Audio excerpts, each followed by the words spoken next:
This is your tarot reading for the month of December.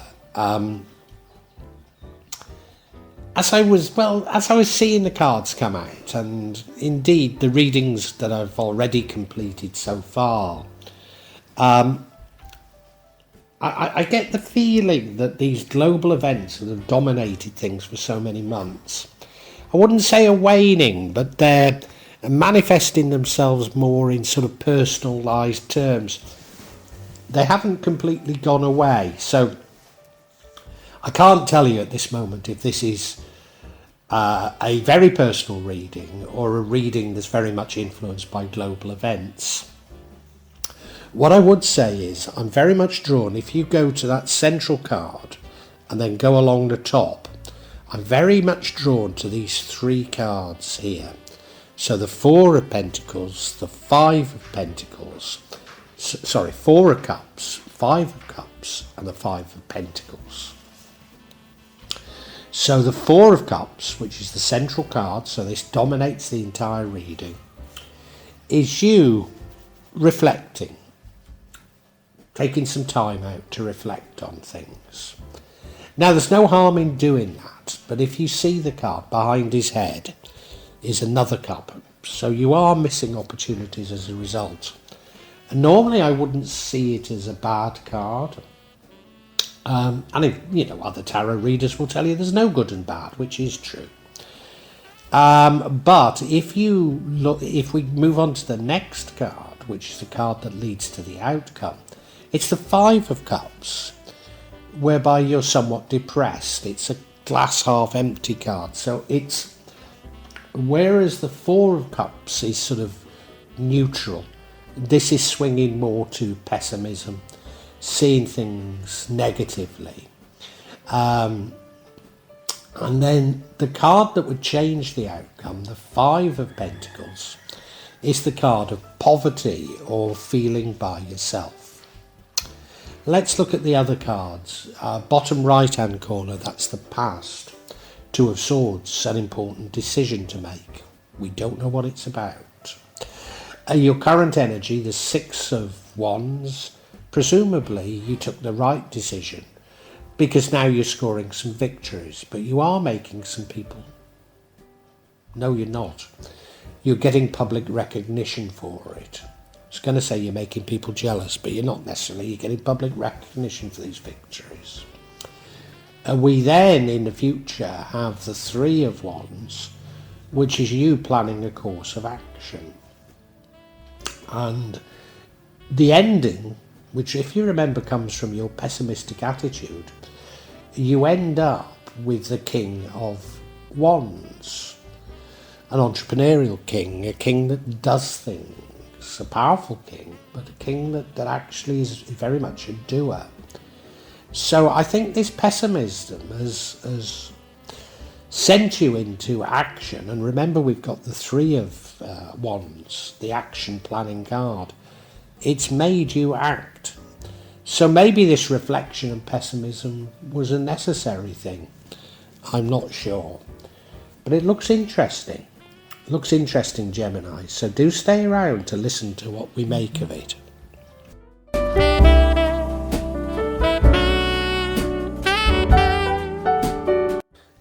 And as I say, the overall energy is that of the Four of Cups. Quiet contemplation. No harm in quiet contemplation. No harm in thinking things through. No harm in exploring what's on your mind. Something I do all the time, meditation and quiet contemplation. But it is possible to overthink things, and I regularly do that myself as well.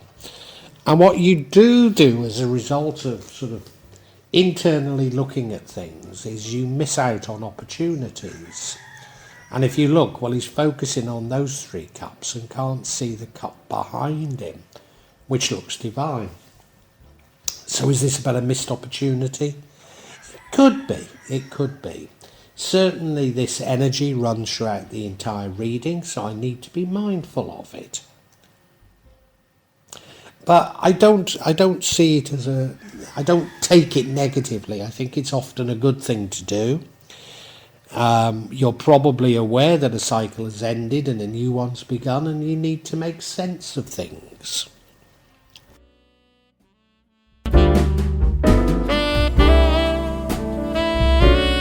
Now, in the past, we have the Two of Swords.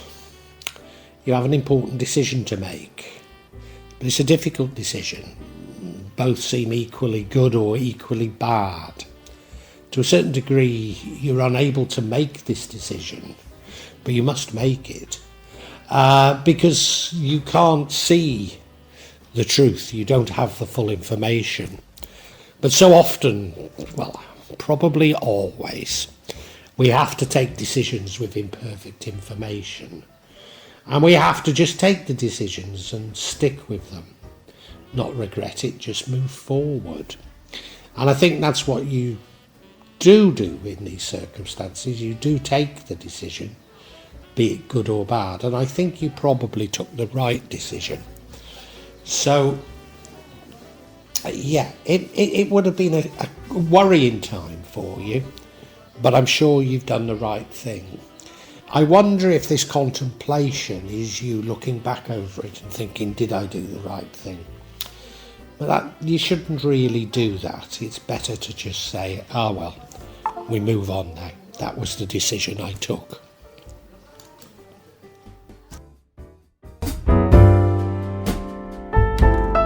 Why I think you've taken the right decision is you've won a few battles, as it were. Yeah, you've won a few things and you've got public recognition for it. When I first saw this, I was about to say, and you made people jealous, but that isn't necessarily the meaning of this card. No, it's that people recognise you for what you've done. You're securing some victories. They're victories, it's not the end of the war, it's just battles won. But nevertheless, you know, you're doing something right. So I don't know why you would be sort of allowing it to go over in your mind. You're probably like me, just an overthinker.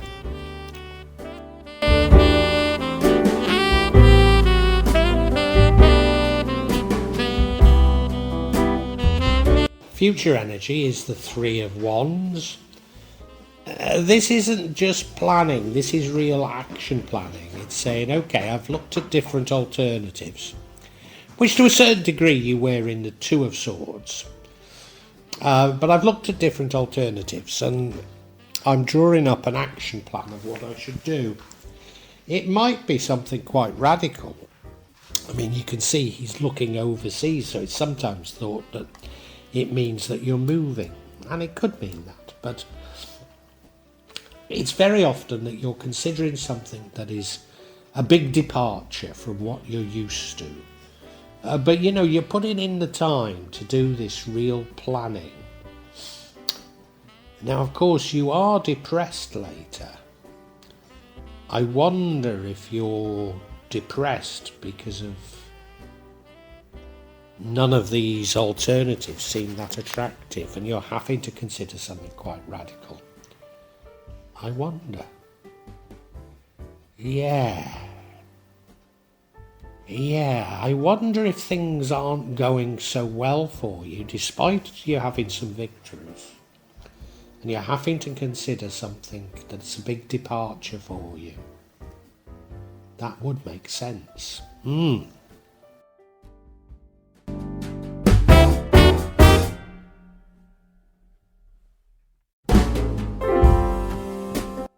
now it leads us to the card that I've said you're depressed. That's putting it too strongly. It's a glass half empty type of a card, seeing the negative side of everything. And this is the energy that leads to the outcome. So it almost feels like it was necessary to get you to do something. You can see he or is it a she, is looking at those three empty cups. But if he only turned round, behind him was two full cups. So a bit like the Four of Cups, if only he turned round, there was an even better cup behind him. And if he thinks a bit laterally, there's that bridge over that Calais that's going to a lovely dessert that probably has even more enticing cups there. So there's different ways to see things. And of course, seeing things differently maybe does lead you to this planning some sort of a radical change. So it would make sense.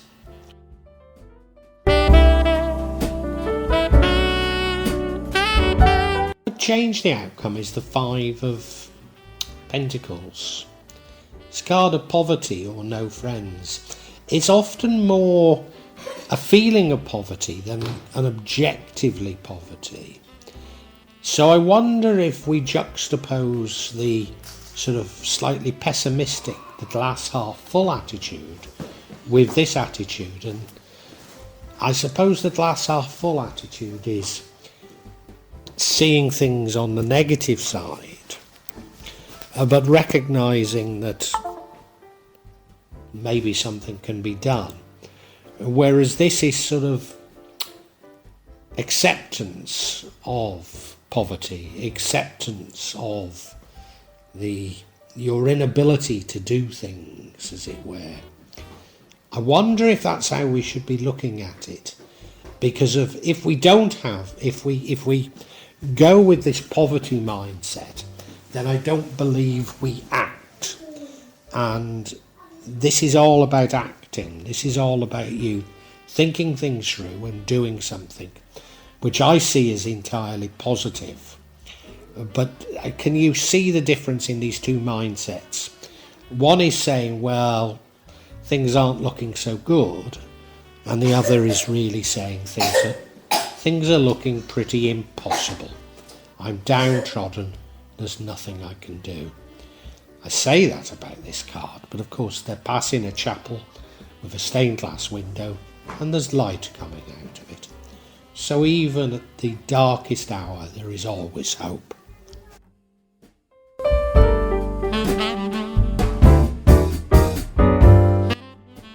You see, I keep mentioning action because the outcome is the king of action, if you like, the king of doing things. Somebody who's probably got some information, but as a result of that, they know how to act, they know what to do. You might like to see them as an entrepreneur, because they not only take the information, but they actually do something with it. So going back to the overall energy, you contemplating, you know, if you have been looking at scanning the environment and looking at things, then this is you having scanned the environment and said, okay, well, I've looked at the options and I've decided this is what I should do, which of course is the Three of Wands, but this is actually doing it and doing it in your power. So I'd say this is an extremely positive card. Extremely positive card. But I think we need a bit of clarity to make certain that I've got everything right on this.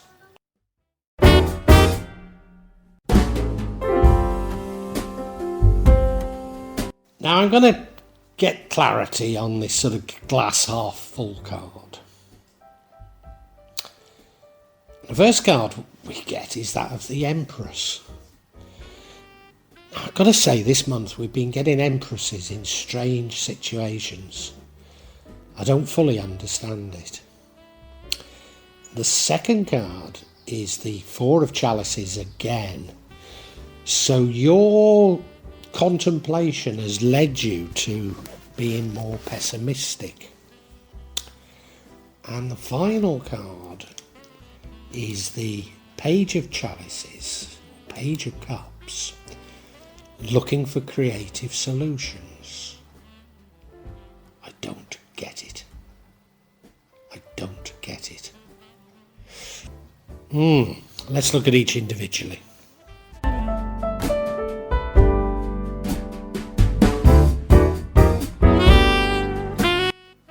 Now, as I say, the Empress has been cropping up in some strange situations.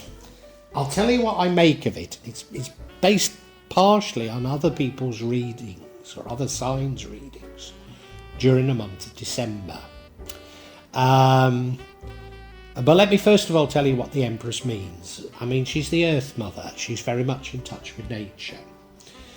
Very feminine. I mean, you might be masculine, but very feminine energy. An energy of understanding her emotions and those of others, understanding her subconscious and those of others. Very nurturing, very caring. But somebody that likes life's little luxuries. Not necessarily for herself or just for herself, she wants them for everybody. She wants everybody to share in luxuries. And I think this might be it. I think you might have reached the same conclusion as me, and that is, as you know, I live in Indonesia, and the cost of long-haul flights has become prohibitive, when you take into account a long-haul flight and a hotel and how much things cost in parts of the world. I simply don't have the money to. There's many places that I could no longer even consider visiting. Doesn't matter, I'm an old man, I've visited many places, But yeah, I've had to come to the conclusion. I mean, even, not that it's long haul, but even nearby Singapore is prohibitively expensive to me. Add to that it's very difficult to book flights now. The ways I used to book flights no longer seem to work, and now, I sort of, if you search and find flights and don't book them immediately, the next time, well, you only have to do it a few times and they go up by 400%. So I don't have an effective way of booking flights anymore. Bali is attempting to go up market, and in doing so, the governor and the various authorities are going out of their way to make it as unattractive as possible to people of modest means, particularly foreigners of modest means, which, of course, they don't know that I'm a resident of Indonesia, so I would be picked on as being a foreigner of modest means, and they might even attempt to deport me. So Bali, so much of the world, including Bali, is now off my list of potential places. Now that does make me a little bit depressed, and it is seeing things in this sort of slightly negative way. So is it about you concluding that the world is changing and what you used to consider habits are now unobtainable luxuries? I wonder.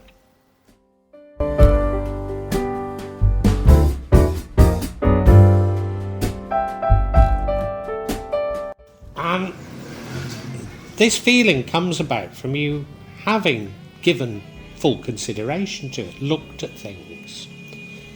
And I think you've done like I have, you've looked at the prices of airfares and hotels and listened to what the governor of Bali is saying, and you've looked at it and you've said, well, I'm not, realistically, I'm not going to ever go back to the UK where I was born. I'm never going to go back to the United States where I lived for some time. Probably nowhere in Europe will I go back to now, particularly as I've got a British passport, and now it's getting much more restrictive for people with British passports. So I am, and to be honest, I'm not bothered, as I say, I'm an old man, it doesn't matter.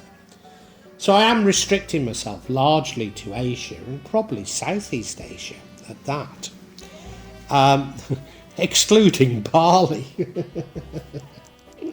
Now, maybe Bali will change, but, I've looked at it, and I think you've looked at, what you think you can do realistically. And I'm not saying it's about travel, it could be simply about, can you afford the apartment that you're renting? Can you afford to keep paying for your sports car?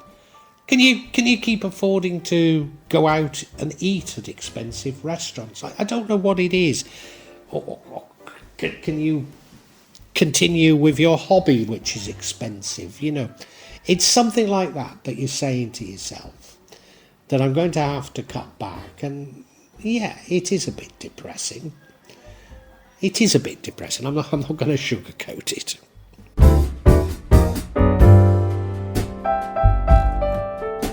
What you've been encouraged to do is think creatively.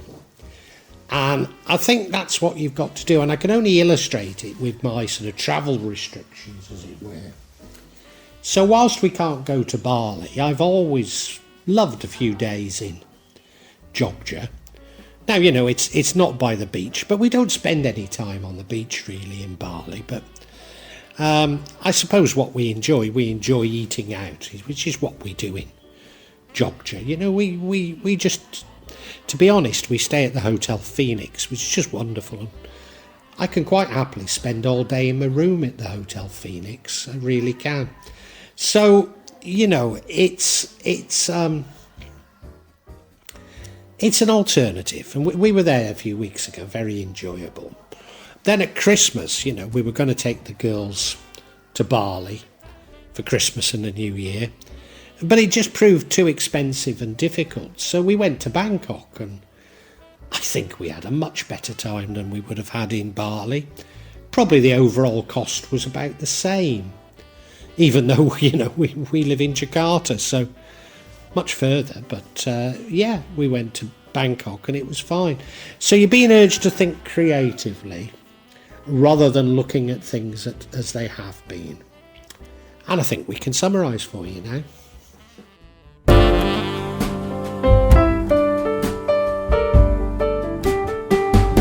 Gemini, your December tarot reading is all about you sort of looking inside for solutions. Looking inside for solutions to things that are somewhat troubling you. And as a result of it, you coming up with a sort of somewhat pessimistic view of things. But that might be, unfortunately, realistic. It starts off with the past, where you had an important decision to make. And I think you felt unable to make it, but you did make the decision, and I suspect you made the right decision. But I think it is the sort of overall feeling that we all have, that our options are being rapidly closed down for us. And so although you took a decision, it was probably the right decision. Indeed, it looks as though you score some victories in December, and people recognise your victories, but actually, you know that it's almost a fool's chance. Things could be better for you, and yeah, as I say, you go inside yourself looking for answers, and you're realising that you're going to have to cut down on some sort of luxuries. You can't continue to lead your life as it has been. Now, I used the illustration of my holidays. I'm quite happy living in Indonesia. I'm quite happy to be here. But I do enjoy getting away, even only to Bali, which is still in Indonesia. But, my ability to go much further afield, and even now to Bali, has been severely restricted. So, it's saying, well, I'm going to have to change. I'm going to have to change things, change my life. And you're being urged to be creative. So my illustration was that, well, I couldn't go to Bali for Christmas and the New Year. It was too difficult to book it. And the price was the same as going to Bangkok. So I took the family to Bangkok instead. So, it's being creative. And we probably had a much better time as a result anyway. So, does it matter? Well, I suppose it does matter, because why are we being restricted in what we can do? We're told that it's for the environment and global warming, and at the same time our betters go to conferences to discuss the environment and global warming in private jets. So, it's galling, but, we're all going to have to adapt, and there's no need to look for retribution for those in their private jets, because God's going to sort them, I promise you that. And so, you're thinking, well, what can I do? And it's going to plunge you into action. You're going to do something. And I think it's a good thing. Whatever it is, if it's because you're having to give up some luxuries, maybe you're starting a business or a side hustle, but it's going to plunge you into doing something. And fortunately, you've come out of this the right way. But there was a danger that you would get so pessimistic that you'd do nothing, that you'd just be accepting of it. So I think you've come out of this whole thing reasonably positively, thinking, well, if I do this and this and this, and you are really giving it deep thought. So there's every indication that it'll work, that you might be able to find a solution to what you perceive to be quite a problem for you.